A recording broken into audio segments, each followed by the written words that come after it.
சித்தர் பூமி. வணக்கம்.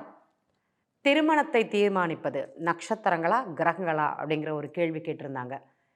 எதற்காக இந்த கேள்வி வருது?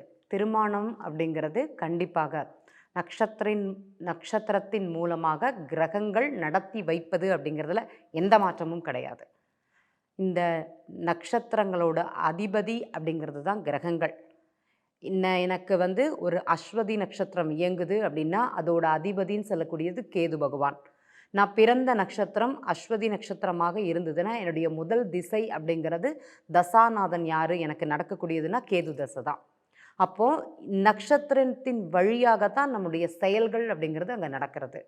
நம்ம ஏஎல்பி படித்த நண்பர்களுக்கு எல்லாருக்குமே தெரியும் 108 நட்சத்திர பாதம் அப்படிங்கிறது எவ்வளோ பலமாக வேலை பார்க்கும் அப்படிங்கிறது. இப்போ திருமணம் சார்ந்த நிகழ்வுகள் நீங்கள் எடுத்தாலுமே ஒருத்தங்களுக்கு அஸ்வதி நட்சத்திரம் முதல் பாதம் நடந்துருக்குது அப்படின்னா அவங்களுக்கு திருமணத்திற்கு உகந்த காலமா அப்படின்னா கண்டிப்பாக அவங்களுக்கு திருமணத்திற்கு உகந்த காலம்தான். அதில் எந்த மாற்றமும் கிடையாது.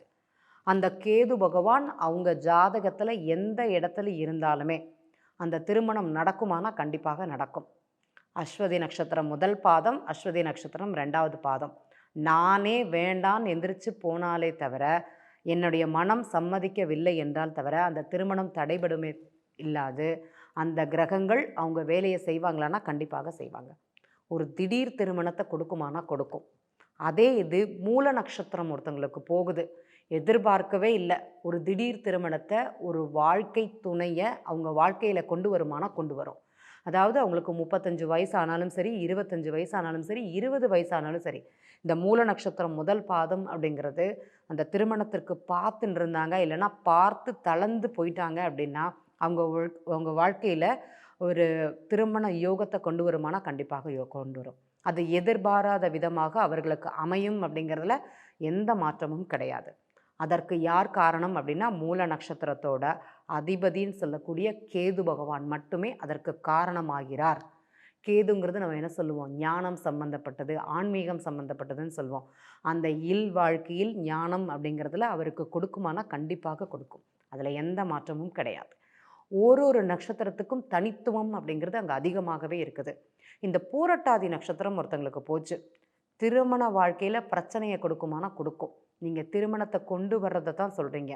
திருமணம் நடந்திருந்தாலுமே அந்த பூரட்டாதி நட்சத்திரம் முதல் பாதம் 2ஆம் பாதம் போகும்போது திருமண உறவில் நான் சொல்வது ஏஎல்பி லக்ன நட்சத்திர புள்ளி பூரட்டாதி நட்சத்திரம் 2, 1, 2 இந்த 2 வருஷமுமே திருமண உறவில் பிரச்சனைகளையும் பிரிவையும் கொடுக்குமானா கொடுக்கும். இது நட்சத்திரங்கள் அடிப்படையில் தான் அந்த குரு பகவான், அந்த நட்சத்திர அதிபதி குரு பகவான் அவங்களுடைய ஜாதகத்தில் எந்த இடத்துல இருந்தாலும் அந்த தன்மையை செய்வாரானா கண்டிப்பாக செய்வார். இதில் நட்சத்திரங்கள் மூலமாகத்தான் கிரகங்கள் அப்படிங்கிறது இயங்கும். கிரகத்தோட பலமும் சரி பலவீனமும் சரி நட்சத்திரத்தின் வாயிலாகவே வெளிப்படும் அப்படிங்கிறதுல எந்த மாற்றமும் கிடையாது. ஒரு திருமணம் நிகழ்வானாலும் சரி, ஒரு குழந்தை பிறப்பானாலும் சரி, ஒரு வீடு கட்டும் நிகழ்வானாலும் சரி, அவங்களுடைய ஜாதகத்தில் நட்சத்திரங்கள் மூலமாக தான் அது நடக்குது அப்படிங்கிறதுல எந்த ஒரு மாற்றமும் கிடையாது. நன்றி. சித்தர் பூமி.